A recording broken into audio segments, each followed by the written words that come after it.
तो ये हो गया। अब मैं बताना चाहूँगा हाइपोथैलेमस, ये भी आपको सब दिखाई पड़ रहा है। तो ये हाइपोथैलेमस का काम होता है इन सभी चीज़ों को अंदर से समझना, जैसे कि शरीर के अंदर वातावरण कैसा है, गर्म है या ठंडा है। यदि ठंड लग रही है तो उसमें बताएगा कि हाँ ठंड लग रही है, लेकिन यदि गर्म है तो ये पसीना निकाल के उसको ठंडा करने का प्रयास करेगा।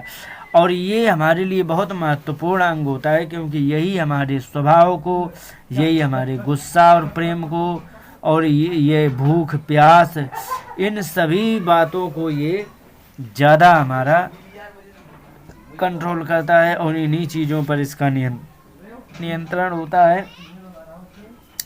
तो बहुत सारे जैसे कि स्त्री संग करना, ये भी इसी से जुड़ा होता है। स्त्री संग में भी ये पूरे का पूरा ये जिम्मेदार होता है। इसीलिए क्या है कि बहुत से जो सात्विकी लोग होते हैं, जिसको सात्विकी रहना होता है, तो वो बहुत से क्या है कि ज़्यादा उत्तेजक चीज़ें नहीं खाते हैं, जिससे कि हाइपोथैलेमस ये नॉर्मल बना रहे, जिससे कि उनके ज़्यादा मन विचलित ना हो। तो ये यही जिम्मेदार होता है।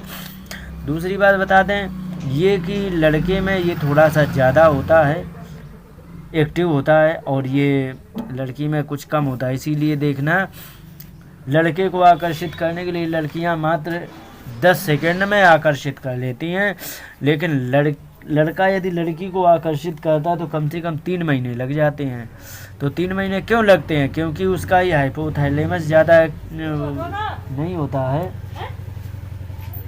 तो इसीलिए क्या होता है कि लड़कियां थोड़ा देर में आकर्षित होती हैं, लेकिन कुछ लड़कियों में ऐसा भी होता है कि ब्रेन थोड़ा डिस्टर्ब ऐसा होता है, तो कुछ लड़कियां जो है जल्दी भी हो जाती है। लेकिन ये मैं बता दूं, हर चीज़ में विकल्प 10% का होता ही है। जैसे लड़कों में कहा जल्दी हो जाता तो 10% उसमें कटौती करनी पड़ेगी, क्योंकि 10% ऐसे भी होते हैं जो आकर्षित नहीं होते हैं।